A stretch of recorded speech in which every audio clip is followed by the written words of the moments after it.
welcome. I'm Daniel Duke. This is Coach Malcolm Reed, once again here on Coach's Corner at McKinley High School. We're getting ready for tonight's matchup against Catholic at 7 p.m. in Catholic Stadium. Olympia Stadium. Yeah. Olympia Stadium, sorry. So, Coach, what are some things that you're looking from your team today? To fight to the end, man.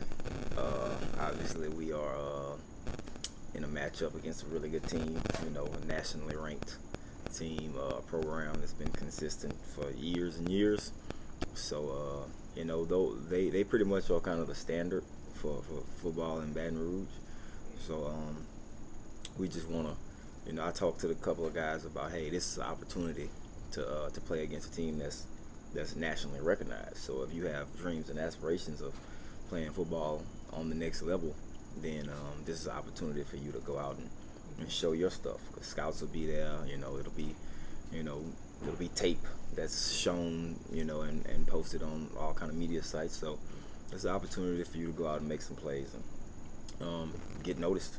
So those who are, who have those dreams and aspirations, I want to see them go out and prove it. And just to fight and be as competitive as we possibly can. And if the Lord says the same, then maybe we upset and shock the world. Yeah. No, like you said, they're a nationally ranked team. They got eyes all over them. But there's plenty of guys who, if they make a couple good plays, it'll get people interested. Yep. So other than last week, there were two guys who I was thinking about talking about this week. Tyler Johnson, who had that big touchdown catch last week, and Royce Handy, who has just come back into the fold recently. Right.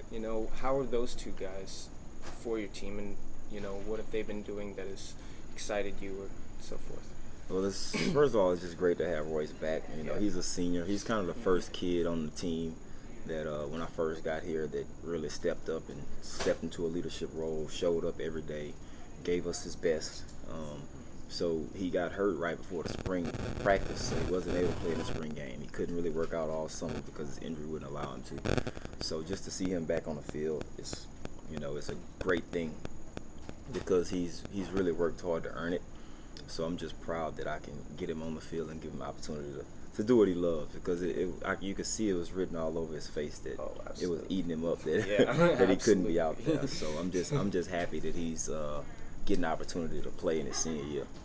As far as Tyler is a young guy, sophomore that I follow a lot of kids on Instagram and we communicate through there. So he was one of the first ones that reached out to me. So he had like little workout videos, and I was kind of looking at him and evaluating the fact that he was working out on his own a lot. So he had a spell where he was pretty inconsistent, but lately he has been showing up, and he just keeps finding his way into the end zone, and I think that's a result of him just being there, knowing his play, studying his playbook. He always comes to me about what he's seeing on film, so I know he's watching it. He's always one of the guys who's got a high amount of time on huddle. So he's one for the future that I have high hopes for, but I'm kind of hard on him because of my expectations of him. Yeah, I know what you mean.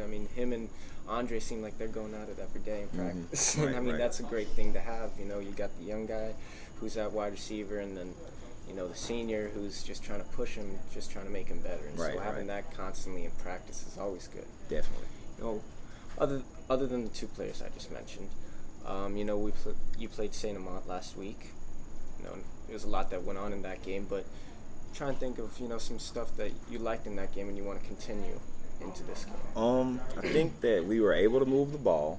Up front on defense, we kind of really got pushed around. So that's something that we got to fix. But offensively, we were able to pick up a couple first downs. It seems like every time we got something going, we just snapped the ball over our head. So that was something that I really wanted to, make an adjustment and try to go under center a little bit. Because you can't continue to shoot yourself in the foot when you get opportunities like that, like we had to kind of manage the game and control and keep the ball away from their explosive offense. I coached over there, so I know a lot of those kids, and it was fun to kind of talk a little trash to them and talk to them after the game and give them hugs and let them know how much I'm pulling for them. But against a team like that and a program like that, you can't make mistakes, and we're gonna try to make those adjustments tonight to kind of keep ourselves from beating ourselves, because that's really what we did and put ourselves in a lot of bad spots against a good team who has aspirations. So we're gonna try to make those adjustments this week. Yeah, that sounds good. You've been talking a lot this week and last week about perseverance and just fighting to get through the game. So if y'all haven't heard already, the game's tonight at Olympia Park, 7 p.m. Catholic against McKinley. And for all your McKinley High School football news, make sure and check out the Gridiron Football app. Thank y'all.